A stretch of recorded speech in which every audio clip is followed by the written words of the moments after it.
Hey listeners, thanks for dropping in. I'm Christy. And I'm Melissa, and this is Buried Motives, where we dig deep into the details of some of the most gruesome dirtbag murderers.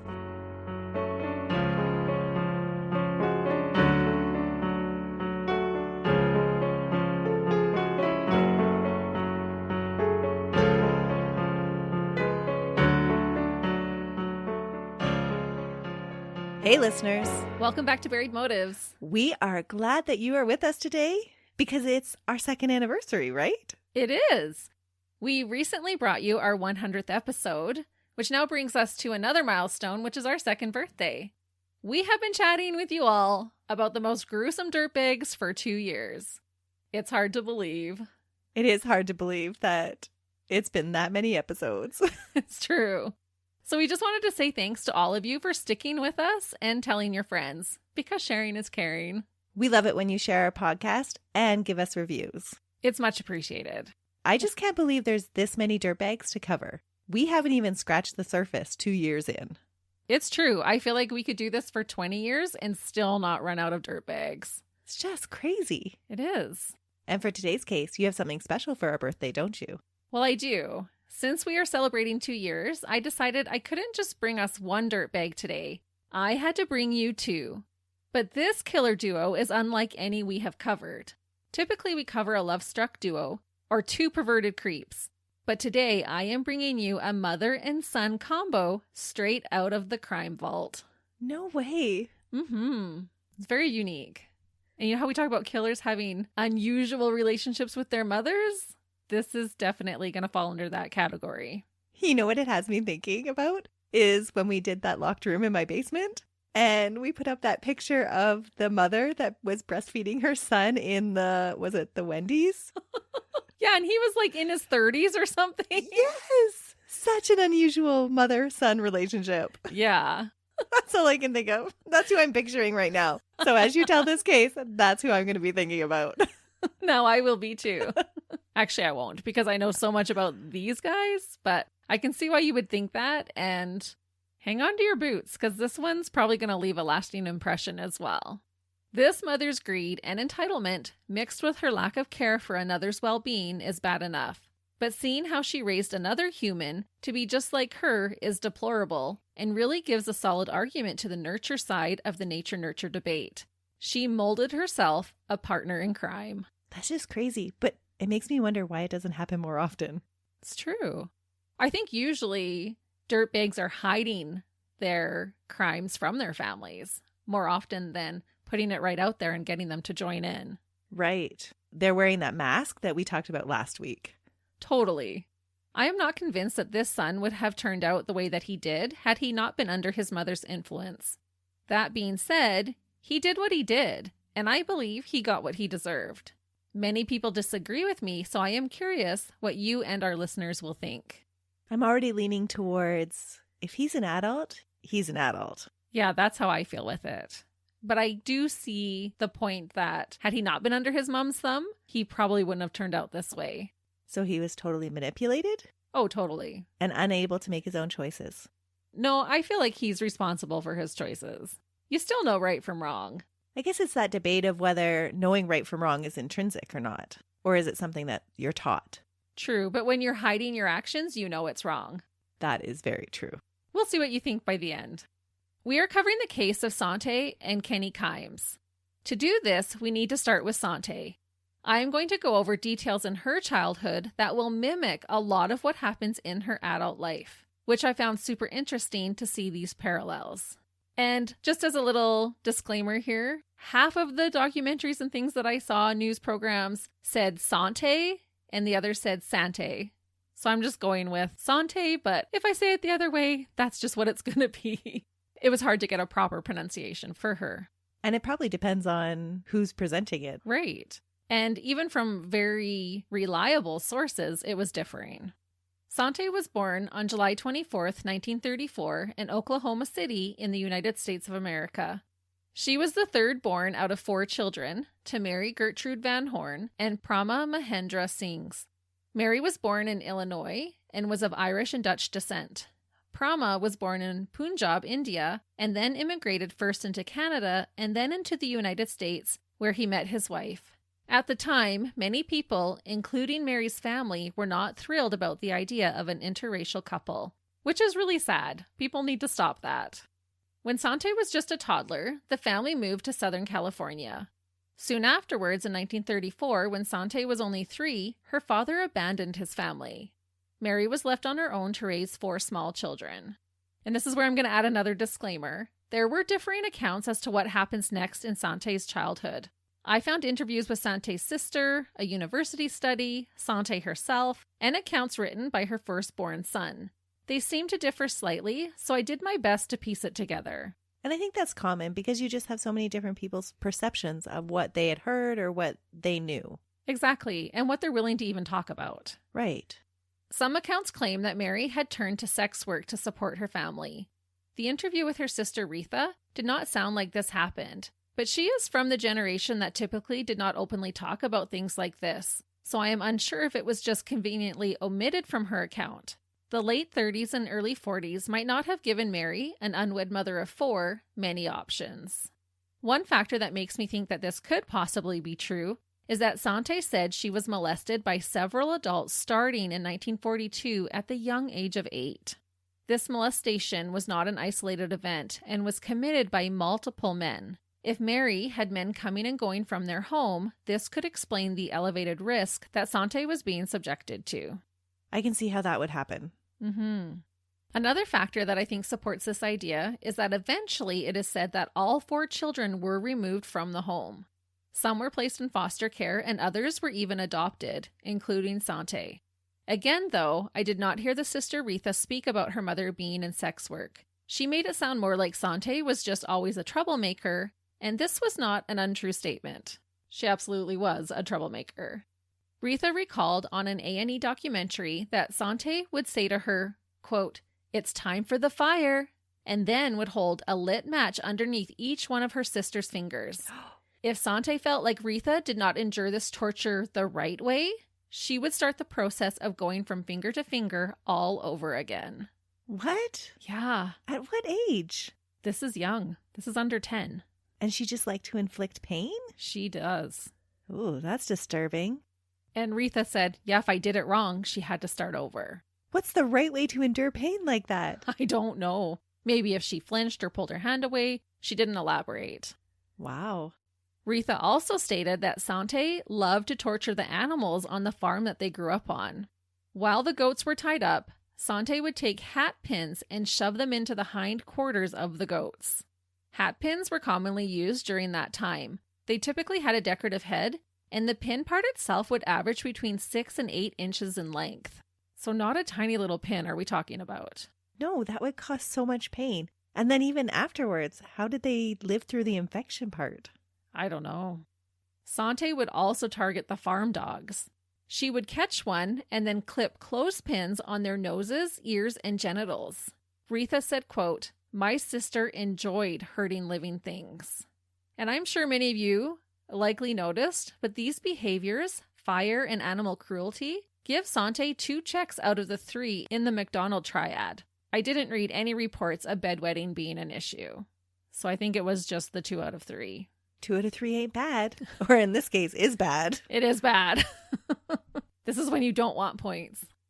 While at school, Sante was targeted for being part Indian.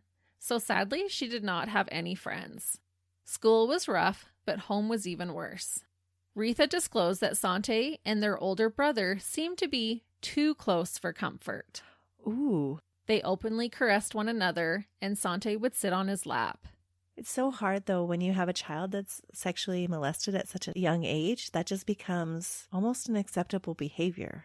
Or how they seek attention. Right. It was said that they were uncomfortably physical with one another, and it is strongly suspected that they were having an incestuous relationship. Sante and Retha were removed from their mother's care due to neglect and were placed in a home for girls, which I think just means an orphanage. At this point, I believe her brother and other sibling were already gone from the home. I'm not sure if they were removed or moved out on their own by then. Mary eventually picked her girls up and took off to Los Angeles. They moved into a small place above a factory in a rough neighborhood. The owner felt sorry for them and let them live there rent-free. Oh, that was kind. It was. Retha stated that this new move did not help Sante's behavior. She said that Sante would explode into a fit of uncontrollable rage at least twice a day, and the reasons for these outbursts were commonly due to Sante not getting what she wanted. Because of this, Mary would often give in and just give Sante whatever she asked for. And we will see this pattern of behavior in her adult life as well. She would just pull temper tantrums? Yeah, do whatever she had to do to get what she wanted. Huh. And was there any reports of any developmental delays of why she couldn't process things in a more acceptable manner? No, I didn't read any of those types of reports for her. I don't think any were completed, and I don't think it was suspected. My guess is she was being raped from age 8 and didn't know how to deal with those feelings. That would make sense. And they were taken away from neglect, so she was probably kind of off on her own. In 1947, Sante met a couple who felt sorry for her and wanted to give her a better home life. This couple was well off financially. They owned a successful movie theater and pop shop in Studio City, which I have to say are two of my favorite things. This couple were not able to care for Sante themselves, but they did introduce her to the woman's sister and brother-in-law, Mary and Ed Chambers. Mary and Ed lived in Carson City, Nevada. They wanted to adopt Sante, and Sante's birth mother, Mary, did not resist the idea at all. She was like, here, take her. Because she was such a problem child? Right. Retha said that the day the Chambers left with Sante, they danced in celebration. Oh, ouch. Right? But it does tell you a little bit about what kind of force she was in their home. Yeah, but you think as a mom, you'd at least shed a tear. I don't know if you'd be dancing in celebration. I don't know. There are some days, Christy. We all have those days, but that was just surprising to me to learn that they actually danced as soon as she left. That is surprising. Yeah, it reminded me of The Wizard of Oz, the song about the witch being dead. And they're all dancing and excited.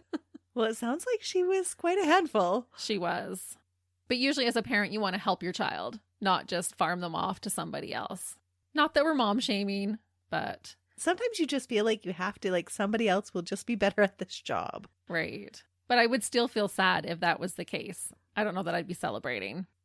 Ed worked for the Nevada Army National Guard, and Mary was a bookkeeper.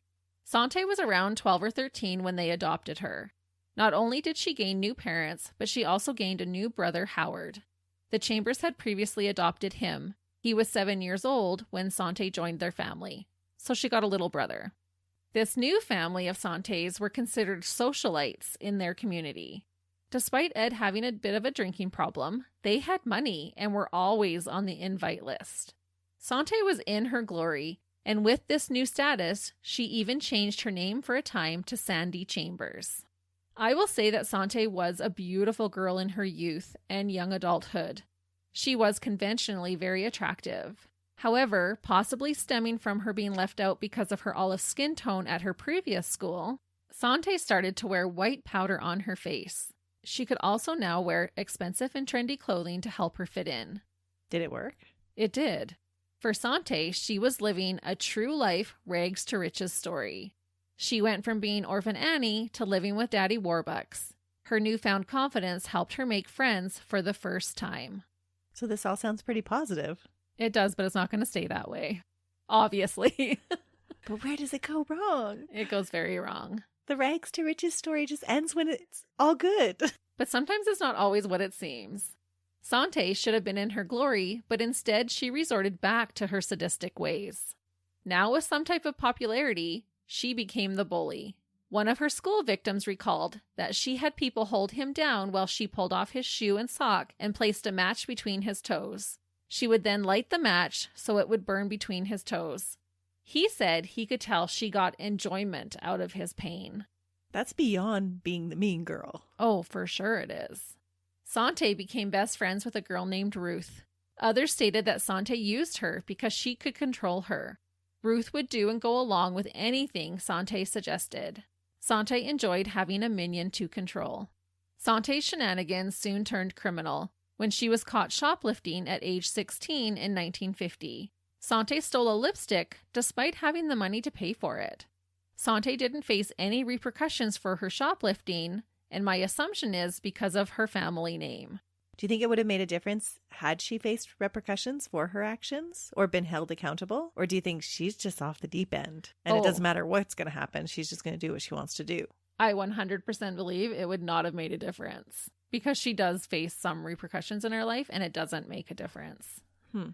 Although her new family life sounded like a dream for Sante and looked picture perfect on the outside, according to a couple of accounts that I found, Sante was being raped repeatedly by her adoptive father, Ed. Oh. This would have likely added more fuel to her already concerning behaviors. That's always frustrating when they have this rough life, they get this second chance, and the same thing happens. Is that why he wanted to adopt a daughter? Maybe. That's just so disturbing. And a just getting into her teens kind of daughter. The reports I read said it took place for a couple of years. In 1952, Sante graduated high school and moved back to California with her bestie Ruth. The two took a secretarial course together in California. They moved around a bit, from Sacramento to San Francisco and then to Santa Barbara. In Santa Barbara, the two friends took a journalism class together at the University of California. In 1955, at the age of 21, Sante took out a credit card in Ruth's boyfriend's father's name. Oh. And racked up $400 worth of purchases. Today, that's over $4,500 US and over 6,000 Canadian. That's a good chunk of change. It is. Instead of facing the consequences, Sante decided to just take off, leaving her friends to deal with the mess. Oh, she just has no accountability whatsoever. No. And it just shows that although Ruth felt that Sante was her best friend, Sante really didn't care about Ruth. No. And with her upbringing, it's understandable that she just can't make those attachments. Right. While still in California, Sante met a man named Lee Powers, and the two quickly fell for one another. They dated for a year until Lee graduated college. At that time, he decided to join the army. Worried that she was going to lose him, Sante lied to him and said that she was pregnant. He did what he thought was the right thing and married Sante on May 9th, 1956. She trapped him? She totally trapped him. And it soon became obvious that his new bride was not pregnant. But Lee stayed with her despite her lie. It was said that he never even confronted her about it. What? Mm-hmm. In 1957, Lee told his wife that he wanted to become a teacher. And this was not good enough for Sante. She did not want to be a struggling housewife of a teacher's wage, and so she divorced the man whom she had trapped only a year earlier. She basically chewed him up and spit him out. That is so harsh. Right? Why did she even get married to him in the first place? She was scared of losing him. But then she kicked him to the curb. Yeah, well, he was in college. She's probably like, yeah, he's going to make lots of money. And then when she realized, oh, you're going to be a teacher? Never mind. See ya. So again, she wasn't really attached to him, just the idea of what he could provide for her. Right. And this will be a repeating occurrence throughout this whole case. I'm not surprised. Yeah. Because she was neglected as a child, she would just be missing those synapses to create bonds. And she would feel like she had to fight for everything that she wanted. And for her, it's more what she feels she deserves. I'm not sure how heartbroken Lee was, but Sante would pretty much immediately dry her tears on her second husband's shoulder. She would be married before the year was up on November 9th, 1957. That is quick. Really quick. This time, she married a man named Edward Walker. She had known Edward from high school. They had dated sporadically throughout the years. This marriage would not last, but did last longer than her first. Husband number 2 was a general contractor and built homes in Sacramento. That's better than a teacher? He was able to provide a well-off lifestyle for his new wife. He owned the company. Okay. Unsurprisingly, though, it wasn't enough to satiate Sante's greed. On Christmas Day, 1960, Sante decided to give herself a little gift. A little something extra. Is it a man on the side? Nope. Not yet. On this day, she set fire to one of the homes that her husband built. I'm not sure if this was their home or one under construction. Either way, she was just wanting an insurance payout. Edward had no idea that his wife had set the fire. He assumed it was due to faulty electrical wiring. Wouldn't it be his own insurance that would have to pay out? It would have been, but she was the first one to collect it. Interesting. Mm-hmm. And then his business premiums would have went up. Totally. But this is just the beginning. Even though the entire house didn't burn down, Sante's scheme worked, and they collected an insurance payout of $10,000. Today, this is over $100,000 US and over $136,000 Canadian. Also in 1960, Sante was arrested when she was caught stealing a hairdryer. Something that she could totally afford. Yep, again, she did have the money to pay for it. Stealing the hairdryer was not an isolated incident. She continued to have sticky fingers and would lift meaningless items that she didn't even really need. And I questioned, was she bored? Did she feel entitled? Or did she just crave the thrill? There's probably a little bit of each of those. Probably. You were going to say it's probably both, yeah, weren't but ya? there was more than two options, though. It was all of them. Around this time, she also changed her name from Sandy back to Sante. Edward was starting to notice a change in her. She was showing her true colors, maybe. You can only uphold the mask for so long. Exactly. Mysterious fires continued to be set on different job sites of Edward's, causing damage to many of the houses he was building. And guess who was first in line to collect the insurance payouts? I don't understand why it's her. It was Sante. Was she pulling out the insurance on them? I'm not sure how it worked, or maybe as his wife, she was able to collect them. I don't understand why the business wouldn't be collecting them. I know. But it was reported in every account that she was the one collecting those. That is so interesting. If this wasn't bad enough, Sante decided that not only did she need more money and items, but she also needed more men. It was only a matter of time, really. Yep. She started stepping out on Edward, even with his wealthy business partners. Like I mentioned earlier, she was a bit of a bombshell and had no problem attracting men. Amid all this chaos, at age 28, Sante fell pregnant for realsies this time and gave birth to a son, Kent Walker, on September 27th, 1962. And this is the son who would grow up and write a book about his mother. Kent would later say that he had a good childhood, that Sante was a good mother to him, but he was not surprised by her actions. Okay. So she was able to separate those things. She actually took really good care of him. He said, I was always well taken care for. I had birthday parties and no abuse going on with him. So she's got like this dual personality going on? I guess. Or he fit her need. One of her little possessions is probably more what I think it was. Right. She could dress him up, tell him what to do. She got the attention. Yeah. In 1967, Sante decided that husband number 2 could no longer give her everything she wanted, so she left him and filed for divorce, which was finalized 2 years later in 1969. This is going to be really unusual for this time period of the woman leaving the man. Oh, yeah.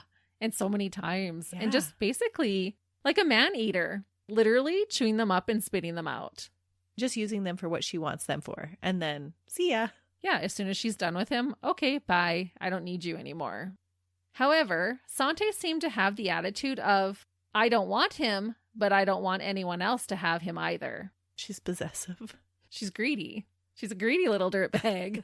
This was proven when she smashed Edward's window one day in 1968 and attacked him while looking for his new girlfriend. And I can just picture it. She was probably like, where is she? Where is she? Edward wasn't really her intended target. So a few weeks later, she finally tracked down Edward's girlfriend in a parking lot and let her have it, even dragging her on the ground by her hair. But she had already divorced the guy. Yeah, it was during the proceedings. She didn't want him, but she didn't want anyone else to have him either. Wow. I know, that poor girlfriend. Could you imagine?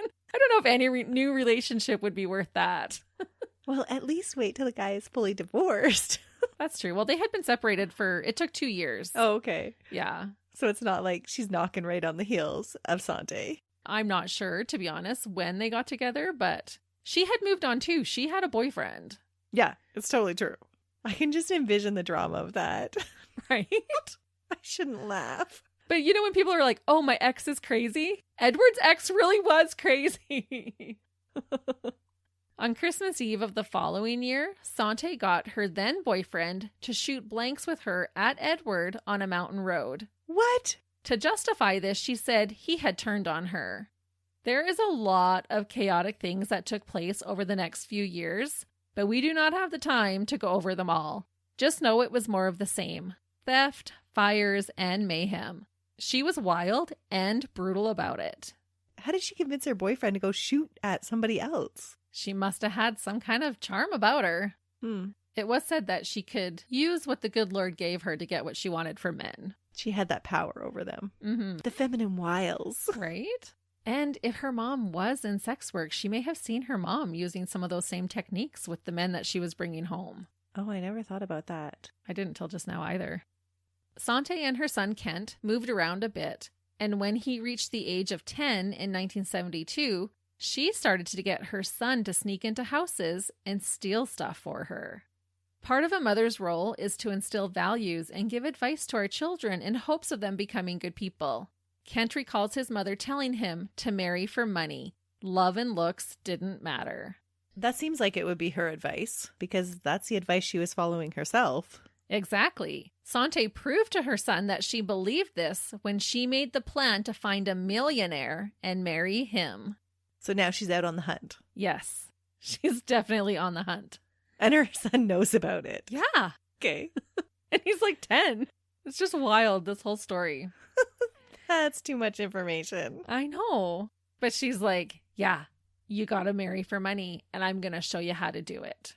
She moved them to Palm Springs, got a little boost in the bust area, and started to wear big black wigs. Many people told her that she looked like Elizabeth Taylor, and so she decided to play this up and used it to her advantage. Allegedly, she would even pretend to be Elizabeth Taylor to get free stuff, and it would work. She even sold autographs to unsuspecting fans for $100 a pop. She looked that much like her? She really did. She had this all eyes on me, bigger than life personality, and easily passed as a celebrity. That is wild. Mm-hmm. And why black wig? Did she set out originally to impersonate Elizabeth Taylor? I think she did. Okay. And probably at the time, with Elizabeth Taylor being so popular, a lot of women were probably going for that look. It was probably what was considered attractive. Right. Like when everybody got the Rachel haircut. I had that. I did too. Lucky for Sante and unlucky for her next target, Sante read in Million magazine that a wealthy real estate developer named Kenneth Keith Kimes had recently divorced. She's actually doing research for this. She was looking in a magazine called Million Magazine, all about millionaires. He was worth approximately $20 million. Today, over 123 million US and almost 164 million Canadian. She wasn't messing around. Sante saw dollar signs. She wholeheartedly believed that she deserved to be a millionaire's wife. My guess is she was thumbing through the magazine, shopping for a man she could win. And he's just been divorced, so maybe he's feeling a little bit vulnerable? Yeah, like, oh, don't worry, baby. I'll make you feel better. Now pass me that Amex card. I'll go buy something nice to put on. Right. But she actually did have her work set out for her. Kenneth was 17 years older than Sante and had 2 children, I believe both sons, from his previous marriage. He was adamant that he did not want to get married again, and his fortune was to be willed to his kids. Sante had to chase after Kenneth for an entire year. He was said to be an alcoholic, and so she used this to her manipulative advantage. She would aggressively flirt with him. She even went as far to mostly wear white when she found out that that was his favorite color. Her persistence paid off, and in 1971, Sante and her son Kent moved in with her target. Moving in is different than getting married. It's true. Sante was in her glory, living the life of luxury with her new beau. They were rubbing elbows with the elite, and she was lavishing in it. She had even swindled her way into meeting political figures and being photographed with them. She would crash parties and stuff. After 4 years of trying to convince Kenneth to marry her, she decided to do the same thing she had done to trap her first husband, only this time she did get pregnant. Apparently, Kenneth had told friends prior to this that Sante was so beautiful, but he knew she wanted his fortune, so he would not marry her. He wanted his estate to go to his children. He wanted his fortune left to his children, but now Sante is about to have one of his children. That was totally her thinking behind it. On March 24th, 1975, at the age of 40, Sante gave birth to her second son and future partner in crime, Kenneth Kimes Jr. And I think even giving him his father's name was strategic. It would be. Totally. He was named after his father, but was always called Kenny. At this point in the relationship, everyone just treated Sante as Kenneth's wife. If you are wondering how her first son fit into this equation, he eventually didn't. In 1975, Kent was caught stealing surfboards. Sante was mad at him for getting caught, not for stealing the boards. She taught him better than that, Christy. She taught him how to steal and how not to get caught. Yep. She's like, if you're going to steal, you better not get caught. So that's what she was mad about. Well, and probably, too, that it would wreck this new reputation that she's got going on. Right. In June of that same year, she dropped off Kent with one of Kenneth's nephews. She was only supposed to be gone for a few hours, but left him there for an entire month. He would have been only around 13 years old. And he still says he had a good childhood? He did. The family moved to Honolulu that same year, but by then Kent had had his fill of his mother and wanted to live with his father. Kent ran away a few times to be with his dad, until finally Sante gave Edward custody of their son. One report said that he stayed in Hawaii, but I think him going to live with his dad is the correct report. Living in paradise with a multi-millionaire was not enough for Sante. What? I'm like, that would be enough for me. I think so. Right? Sign me up. Yeah, where can we get one of those? I could do that life. Yeah. She decided on April 17th, 1978, to burn down the house in Honolulu to collect the insurance money. Firefighters knew the fire was caused by arson, but the insurance company still paid the claim. At this point, Kenneth left for a while. He was upset, but he did return to Sante and his son. That sounds crazy. It is. Wanting a fresh start, the little family moved to Las Vegas in April of 1979. And it sounded like when they moved, they kept the house they were moving from and just bought additional ones. So then they could go back and forth to all these homes. They have all these vacation homes. Mm-hmm. And this isn't enough for her. No. Oh, man. I'm like fangirling over Sante. I know. We're like, Sante, we would be happy with half of your life. Yeah, she didn't know how good she had it. While in Las Vegas, Sante decided that she needed some slaves. What? She called them her maids, but by definition, they were absolutely her slaves. And if you don't have a good idea of Sante's character yet, this next part will seal it in for you. Because she was greedy, and because she was a dirtbag, Sante went on the hunt for homeless illegal immigrants, or would even more commonly go directly to Mexico and promise them a lavish lifestyle if they came to work for her as her maids. Once she got them into her home, it was a different story. Sante would basically enslave the unsuspecting people that she convinced to come work for her. She made them do everything for her without any pay. She would make them repeat chores when they didn't even need doing. She didn't even pay them? No. She would also physically abuse her quote-unquote staff. One report said she burned one of her workers with a hot iron and would strike another with hangers. Ooh. That's vicious. To keep them under her thumb and enduring her abuse, Sante threatened to report them to immigration if they fled or told anyone. They probably would have been better off. That's what I thought too. Kenneth was aware of what was happening, but turned a blind eye. No. He did. She was essentially keeping them imprisoned in their home, and he just continued business like usual. He was probably happy that it was keeping her from shoplifting and causing a scene for him. Yeah, or causing fires. True. Sante liked to show off how many maids she had. She told a friend, quote, "They are my slaves and I love them." The maids called her the Dragon Lady. Surprised it was only that. It was not a two-way love. Sante believed they deserved to be slaves and that she deserved to be waited on hand and foot. She believed people were born with these types of destinies, so she didn't feel bad about it. And this is what she's raising Kenny to believe as well. Absolutely she is. In the summer of 1979, Sante was reported by her firstborn son Kent about the slaves she was holding hostage in her home, but nothing was done about it until 6 years later in 1985.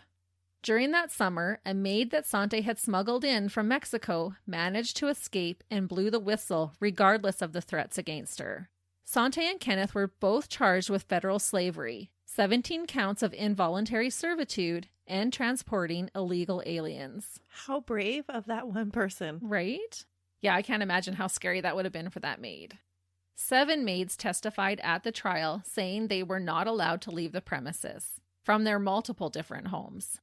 They had to work 24/7, between 19 and 20 hours, typically a day, without time off. They did not get paid for their work and were beaten and abused by Sante. Kenneth pled guilty to get a reduced charge. He was given equivalent to 3 years probation and had to pay a hefty fine of $70,000. Sante, on the other hand, was sentenced to serve 5 years in prison. There are a few other things, though, to note prior to and during Sante going to prison. By this time, Sante and Kenneth had had a ceremony of sorts in Vegas. Some say it wasn't a legal marriage, and more just for show, agreed upon by Kenneth to keep Sante happy. So there's a debate to if they were actually married or not, but it didn't seem like it was official. It wasn't legal. Sante's first grandchild had already been born, fathered by her first son. Leading up to the trial, Sante had escaped from jail and had to be recaptured. How did she escape? I do not know. She charmed the guards? I don't know what she did, but I was not surprised, actually, when I heard that she had escaped from jail. That is crazy. Right? She's feral. Like, nothing can hold this girl back. Also leading up to this, Sante was stealing items whenever she could. Some of these items were now highly priced, like a mink coat and expensive watches. She did face charges of grand larceny for the mink coat. She had been sentenced to jail time when that happened, but was able to get that conviction overturned on an appeal. And how this happened is nothing but fascinating. You're not even going to believe this either. Like, you honestly won't. The whole time I researched, I was like, what? I'm sitting on the edge of my seat. Yeah, and this I hadn't heard in any documentary, but I found it in the appeal document. Sante failed to show up for court proceedings on July 18th, 1985, after the lunch recess. And so the judge went forward with the hearing without her being present. Sante claimed that her reason for missing court was because she was struck by a car. What? Seriously. Was she struck by a car? She was. Oh. She was able to provide, we shouldn't be laughing, but it's so unbelievable. She was able to provide hospital records stating that she had been treated for injuries caused by being hit by a car and had later signed herself out of the hospital against medical advice. Her defense argued that she hadn't voluntarily waived her right to be present at her own trial, and therefore it shouldn't have gone forward without her. Her constitutional right to face her jury was taken away, and the jury, thinking she didn't care enough to even show back up, likely swayed their decision in finding her guilty that same day. And I just thought, isn't that the most wildest thing ever? I can totally see how it happened, though, now. Yeah. So the judge agreed, and they didn't even retry her. It was just thrown out. That's what I'm a little confused about. Okay, so the appeal gets granted. You retry. They did not.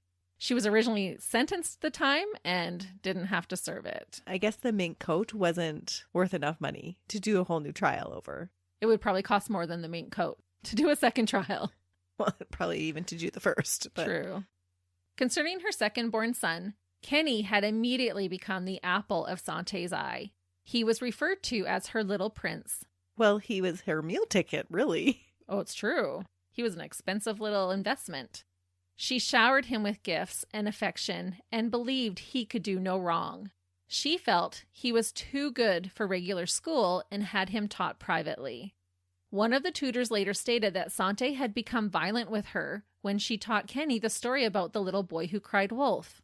She threatened the tutor to never talk about morals with her son.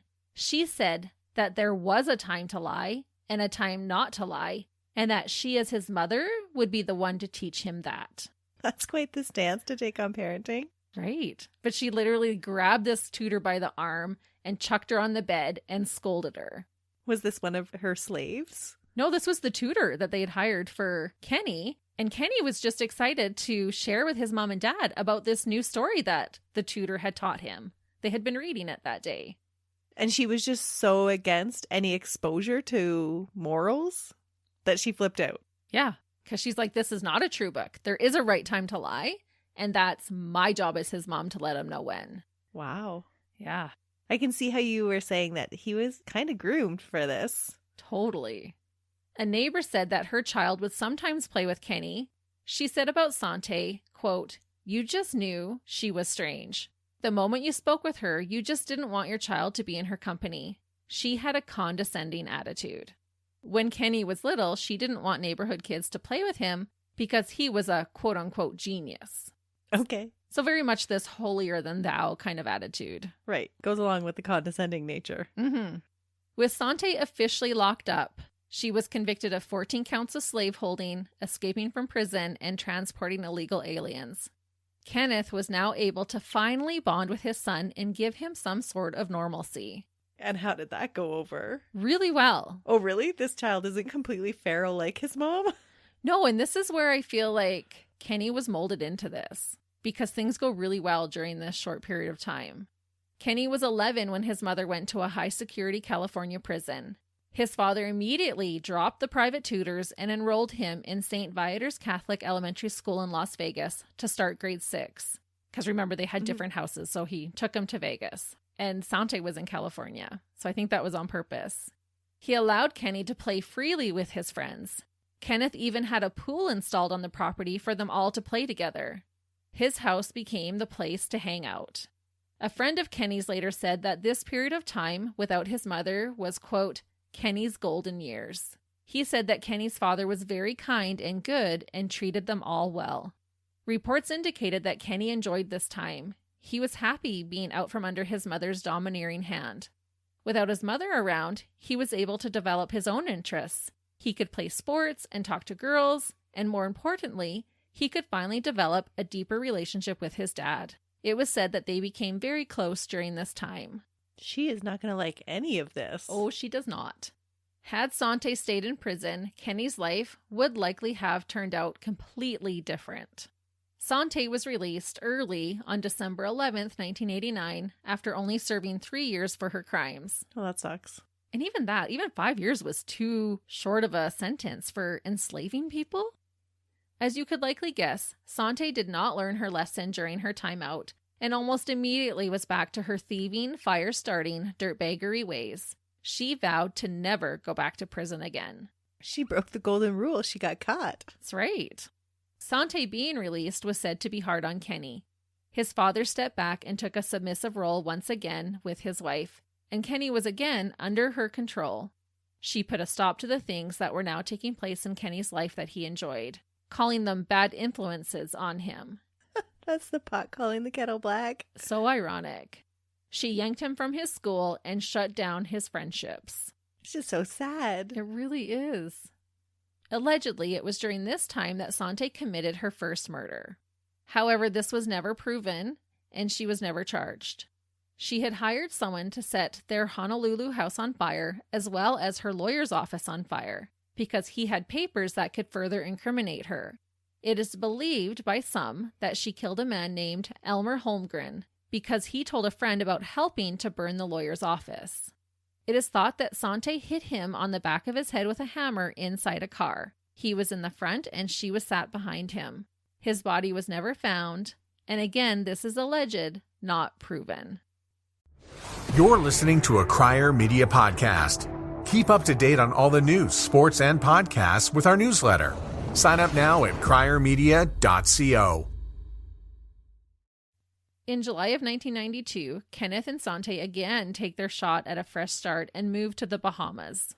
Can you imagine getting to just move to a new exotic place every time you get bored or mess up and want a fresh start? That would be so lovely. Right? Like, where should we go? Just point on a map somewhere. Let's go there. Tahiti. Bora Bora. That would be nice. Sadly, though, this would not be a fresh start for Kenneth. He died just 2 years later on March 28, 1994, of an aneurysm at the age of 74. Was it an aneurysm? It was. I knew you were going to ask that. I almost wrote it in here, but I was like, no, she'll ask. No foul play was suspected with his death. That's too bad that he was just creating a life with his son and now he was gone. It was probably the only person that could have intervened with Kenny. Yes. But when Sante was released, he just reverted into that submissive role. Kenny had graduated high school the year prior to his father's death and was attending college and living it up, making up for lost time, so to speak. Sante allowed him to go away to college. She did. Wow. However, that didn't last long because Sante insisted that her son drop out of college and come back to live with her. Well, she needed a companion, you know. Yes, it's all about Sante. His father's death was hard on him, and friends later said that there was a shift in Kenny. He just kind of gave up and would give in to whatever his mother had wanted. Prior to this noticeable shift, there are reports of Kenny attempting to rebel. He had gotten violent towards his mother and others, including a girlfriend, but this was soon put to a stop by his ruling mother. But he does have some violent undertones then. Yes. The account with his mom was told like he was going to kill her. Like, I'm going to kill you. He was so angry. And then other things were, he'd get into a fight over like $40 and beat the crap out of somebody. But once Sante put a stop to it, he was right again under her spell.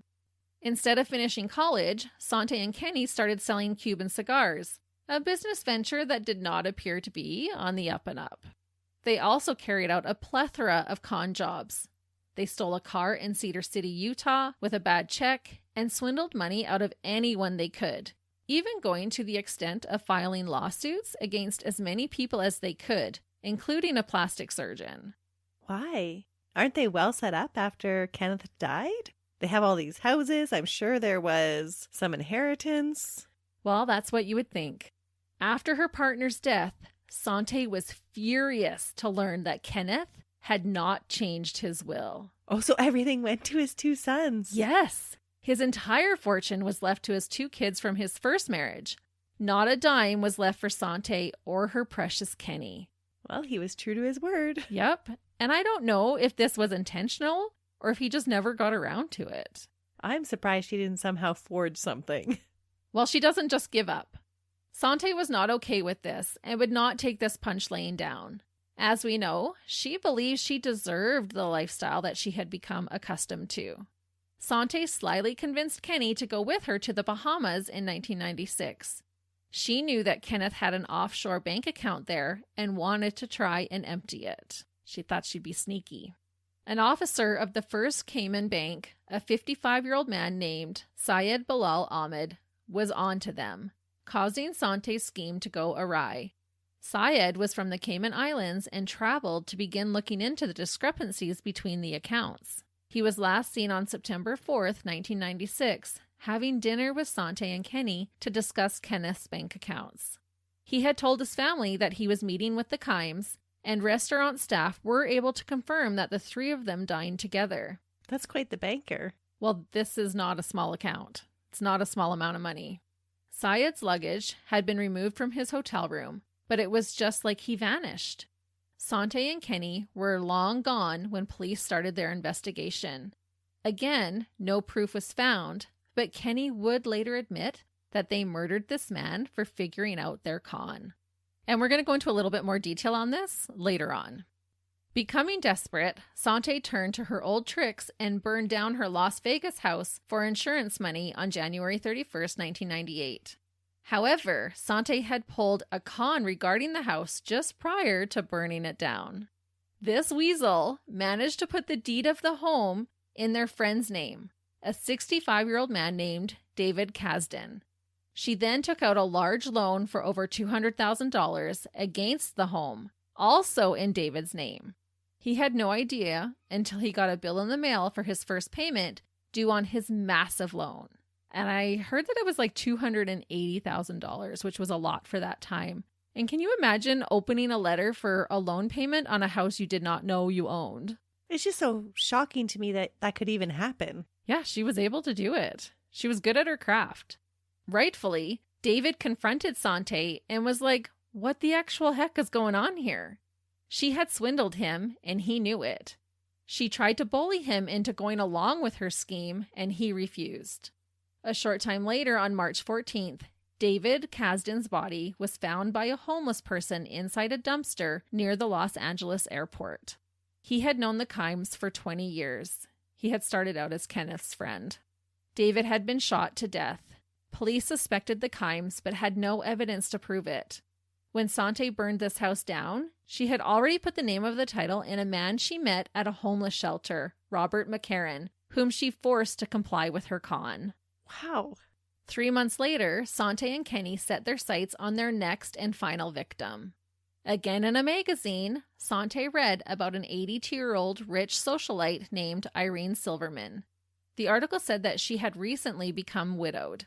Irene was a retired ballerina, and her husband earned his wealth as a real estate mogul. So now she's going to send in Kenny. She does, but not in the way that you think. Okay.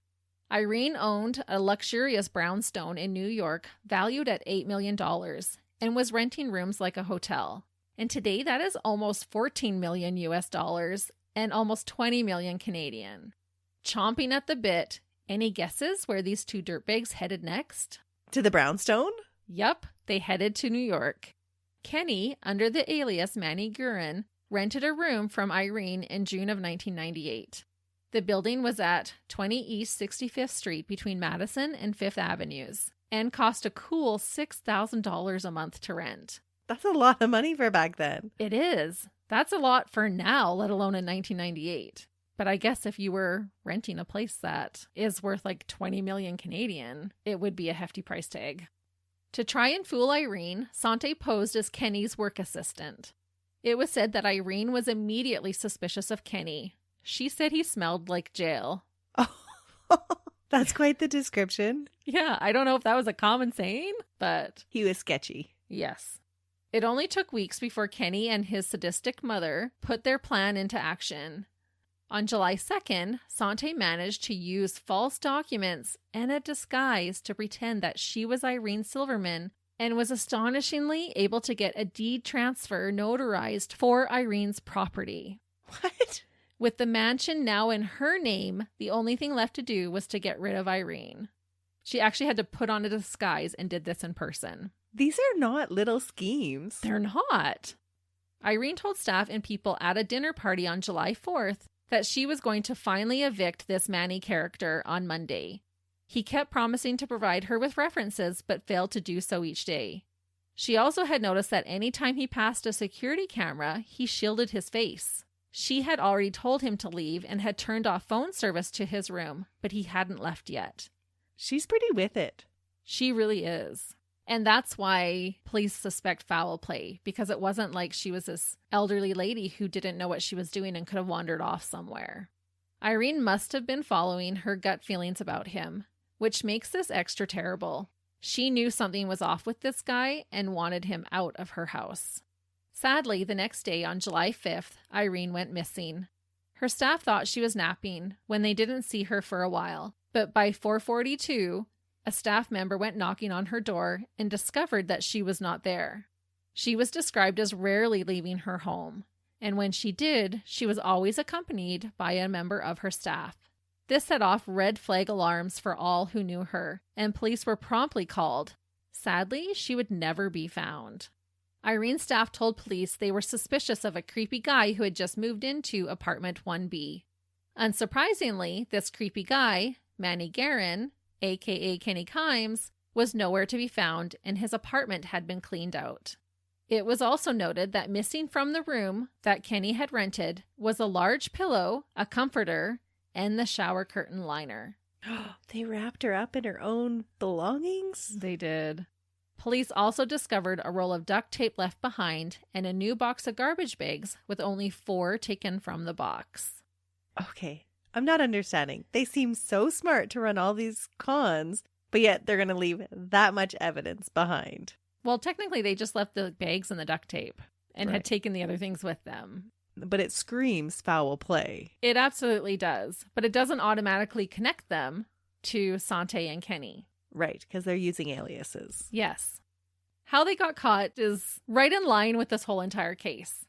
You know how sometimes in a murder case, the dirtbag is caught because of a totally unrelated charge, like a traffic violation?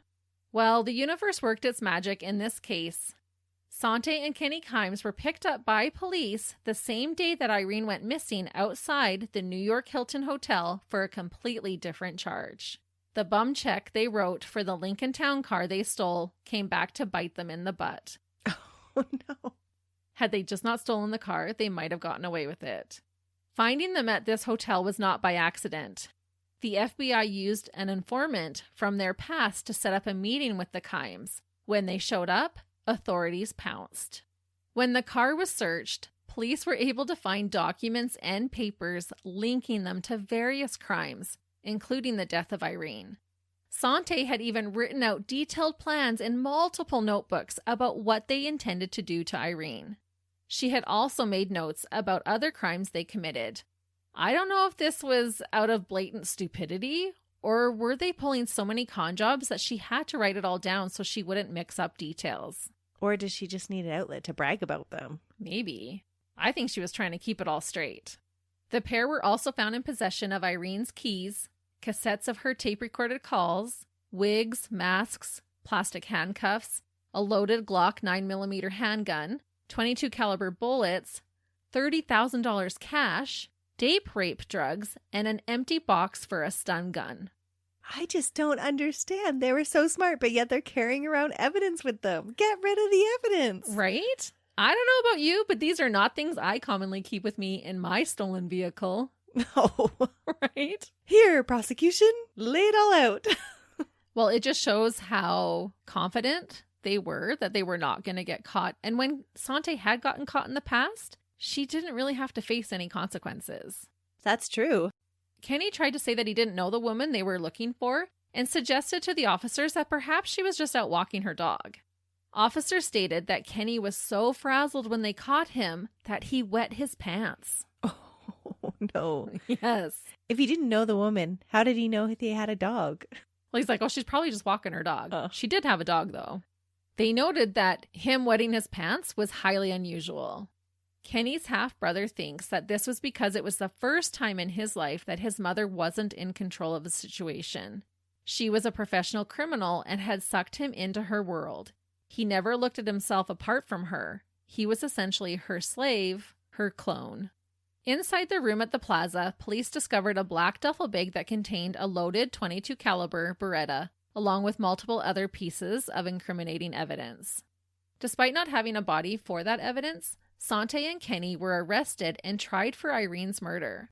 The trial began on Valentine's Day 2000. It's hard to convict without a body. It really is. So that just tells you about the volumes of evidence they must have already had. And how sure they were that these were their dirtbags they were looking for. Mm-hmm. Prosecutors were able to argue that the Kimes had motive for murdering Irene. Her property had been transferred to their shell corporation. It was widely known that Irene had plans to donate her estate to a charity in honor of her late mother after she passed away. They also argued that Irene could have easily been overpowered. She was only 4 foot 8 inches tall and weighed a mere 115 pounds. Plus, she was 82 years old. Kenny was only 23. He was 6 feet tall and weighed 190 pounds. Sante was 64, 5'5", and weighed 200 pounds at the time. So they could totally outmuscle her. Yeah, there's no way Irene could have overpowered them. Among the documents found in the Kimes' possession was Irene's house keys, her social security card, her passport, and various other documents in her name. Police were also able to collect damning evidence against Sante and Kenny, such as fingerprints. Tenants reported seeing Manny and Irene arguing earlier in the day she went missing, and blood was found outside the apartment that belonged to Irene later that night. The killer duo requested a Darden hearing, which would have kept their identities a secret, but that request was denied. The pair also requested being tried separately, but that too was denied. Kenny chose to have legal aid. Sante insisted on representing herself, but was also appointed attorneys. I'm not surprised by that. But I do find it kind of sad that Kenny didn't get his own trial. He's still being lumped in with his mom. Yeah, and it's going to have an effect on his sentencing. Well, because she doesn't seem to have any redeemable qualities about her. No. But I don't feel like that's the case with Kenny. Yeah, I'm interested to see what you're going to think. During proceedings, the judge had to reprimand Sante on more than one occasion. The judge basically told her to shut up at one point and forbade her from speaking to the press. The judge had had enough. Sante just couldn't stop herself from being in the limelight. She wanted all eyes on her. The public had eaten up this story. They were one of the most wanted criminals across the country for so many crimes. Sante claims that along with her gag order, she was also not allowed to testify on her own behalf in court. She's trying to drum up sympathy. Mm-hmm. But the judge had to tell her a few times, like, you have to stop talking. She wouldn't be quiet. She was monologuing. I don't know. She's all about the drama. She's Elizabeth Taylor, you know. Sante and Kenny's story was covered by Barbara Walters. They were interviewed on 60 Minutes, and they played it up for the cameras. Sante tried to claim she was a wealthy grandmother being framed by the FBI. They're wild to watch on these interviews. Did she ever have any contact with her grandchild? She did. Oh, she did? Okay. Yeah, she was involved. She was actually a doting grandma. Oh, interesting. Yeah. And maybe that's too why Kent said, yeah, she was a good mom. Like, as far as she treated him, it was okay. The most disturbing of warnings given to Sante during the trial by the judge involved her son Kenny. The judge had to tell them to stop holding hands. These sick dirtbags were all over one another physically, and the judge had had enough. They were incestuous? Yeah. I did not see that coming. I know. It is highly suspected that Sante and her son were indeed having an incestuous relationship. But then it got me thinking, she had done this with her brother as a child, so it likely didn't seem that unusual for her. But all I have to say is yuck. Well, it does add a whole nother aspect of how she could manipulate him. For sure. Ooh. Especially as a young man, only 23. Mm-hmm. And neither of them actually ever admit to being sexually involved with one another, but most people believe that, yeah, they had to have been. Yeah, that's gross. Despite her efforts, in May of 2000, Sante and Kenny were found guilty on 118 charges brought against them. Whoa. These charges included second-degree murder of Irene Silverman, possession of weapons, forged documents, stolen property, burglary, robbery, attempted robbery, grand larceny, attempted grand larceny, and even eavesdropping. They really threw the book at them. Yeah, 118 times. Anything and everything in the book. Absolutely. And I feel like they deserved it. Sante was sentenced to 120 years in prison, and her son received 125. He received more? Yes, and you'll find out why in a minute. Am I going to change my opinion of him? I don't know. A lot of people agree with you. When the verdict was read, Sante slowly turned and death glared at the jury. Kenny, on the other hand, burst out into laughter and kept talking while the judge was speaking. He just couldn't control himself. Well, I guess he didn't wet his pants. Yeah, that's true. That's a step up, I guess. I'm sure he was just so overwhelmed that he didn't know what else to do. Yeah, you know how like you can laugh or cry? Yeah. He just burst out into laughter. But it sounded pretty eerie, the look that Sante gave the jury. She just glared. She's going for them next. That's how I would feel if I was them. After being found guilty, the killer duo again turned to the media to try and plead their case. They were interviewed by Larry King on July 19th, 2000, from Rikers Island. They had to be interviewed one after the other because they were not allowed to be in the same room together. Sante was first. She stated that she knew the truth was coming and they would be cleared because they were innocent. She's delusional. She absolutely 100% is. She told Larry that her appeals were going to work. Spoiler alert, none of them do. She said she had to believe that they would work because otherwise, quote, there is not any justice left in the country, Larry. Sounds very memorable. I'm going to have to go watch that one. You have to. She's so theatrical. She also said, quote, they have made the worst mistake in U.S. justice history. I'm sure several other people would disagree. Yeah. The people that were wrongly convicted, like actually wrongly convicted. Right? The mother and son said that the police manufactured a crime. They didn't even know where the woman was. They said FBI planted evidence to convict them, and that Kenny never even lived in Irene's apartment. They said they had met her, but they were only trying to help her. Oh, of course. Because she was a poor widow. Help her out of her millions. Yeah, exactly. Out of her life. Sante denied all her other crimes or blew them off as minor things. She said she didn't have slaves. She was helping immigrants, and they filed civil lawsuits against her to get her money, and she only confessed to it to make it less stressful for her ailing husband. What a saint. What a martyr. She totally plays the victim, and it's infuriating. She called the case a witch hunt against her. She never takes any responsibility. She had a quick response to everything he asked her about. It is clear she mastered the art of being a con artist.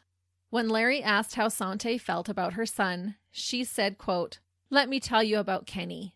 The only reason I think I'm alive is that I must prove his innocence. Being a parent is the most important thing in the world, and that boy is as innocent and wonderful a son as you could ever pray for. He is in hell. He has done nothing wrong, and I will spend my last breath praying for the public to free my innocent son. He's done nothing. To fight this corrupt system and bring out the truth." She then begs Larry to read the court transcripts. She said when the American people read them, they will know they were framed. Well, Sante, honey, this Canadian girl read the ones I could get my hands on, and I still think you're guilty. Sorry about that. Everybody's going to be jaded about the judge having to tell them to keep your hands off your son. Right? Ooh. When Kenny was interviewed, he started spewing all these alleged facts, as he called them, about how they were falsely accused and convicted. He said it was a publicity stunt because it was election year. They needed someone to pin it on and didn't want to blame a local. Just like his mother, Kenny denied all claims against him and acted outraged at the injustices placed against them. He made it sound absurd that he would kill someone for a mansion. He was like, "How do you even steal a mansion?" Mocking the very idea of it. Except that's exactly what they did. They did, and they knew how to do it.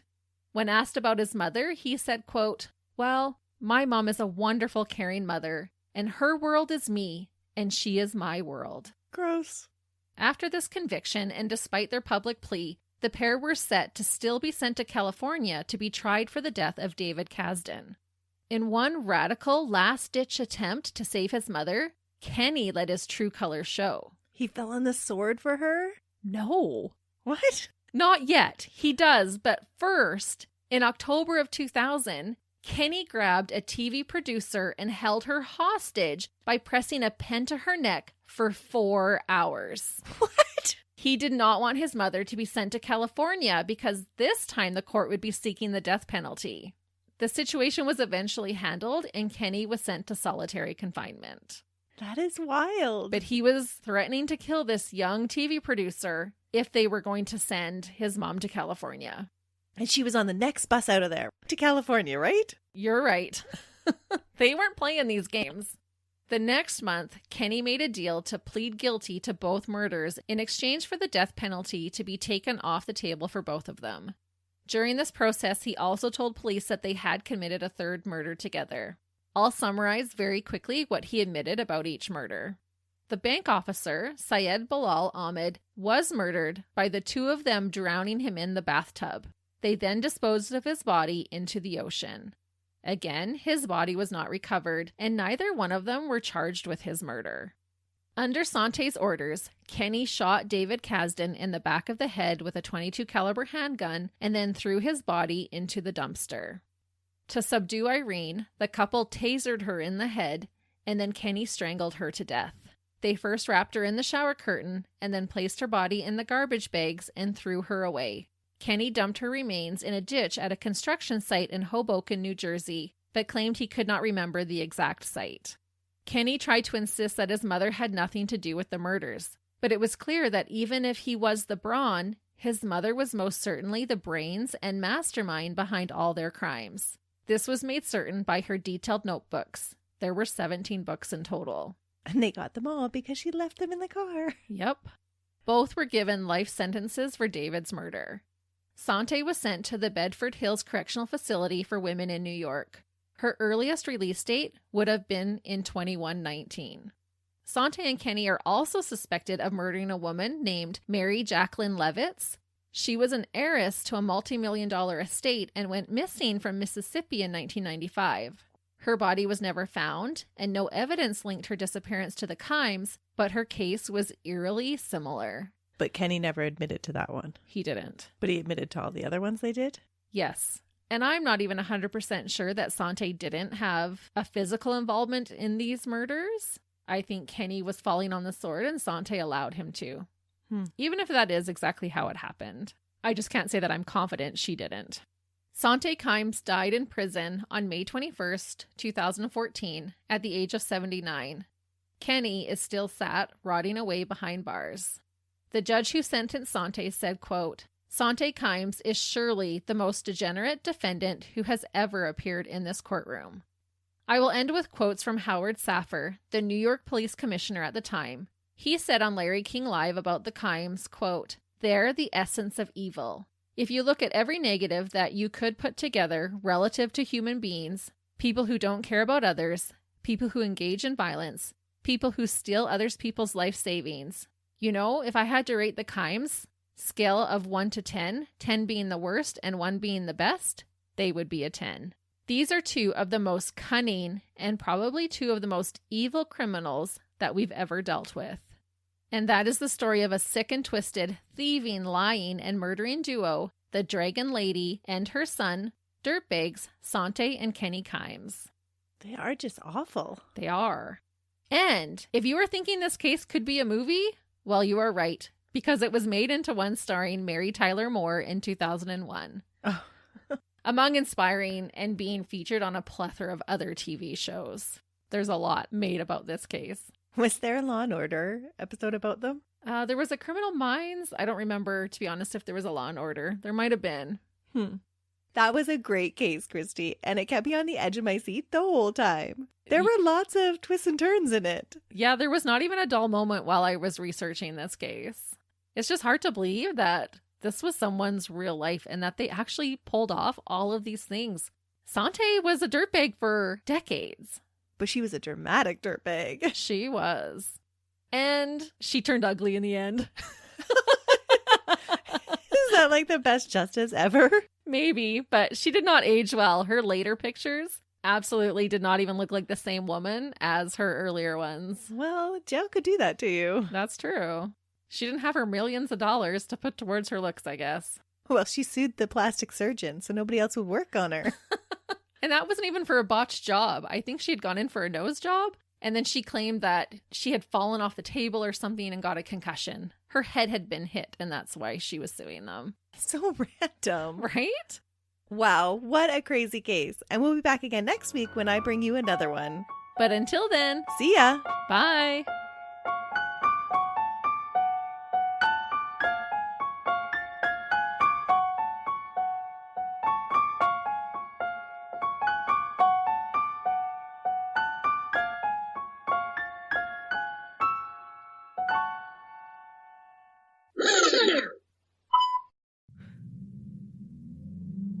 Who is doing that? Get out of here. Get out of my town. Sante and her son Kent moved. Sante and her son. Sante's not a fun word to say. She wasn't even nice about it. She. I love that that's your. They weren't even nice when they treated me like a slave. Well, she wasn't. You know, I would want to hit her on the head with my mop. Like, how dare her? She's such a dirtbag, but she just wasn't nice. If you're going to be a dirtbag, be a nice one at least. I hate this girl. I hate her. We need chocolate. Yeah, we do. Go to the store. Should I text him? Yeah, we need treats. It only took weeks before Kenny and his sadistic It only took weeks before Kenny and his sadistic mother put their action into plan. No, put their plan into action. It's getting late, people. It is getting late. We're recording at night. But then I thought, She screamed louder than I did. I did this time. And I even knew it was him. I don't know. Oh my goodness. Thank you. Thank you so much. I'm dying here. You look spooky when the lights are off. Thanks. I know. Not even mad that he scared us. We got snacks. And it kept me on my seat the whole time, Christy. On the edge of your seat. Yeah. You said it kept me on my seat. Because she usually runs around you guys. I didn't fall off my seat.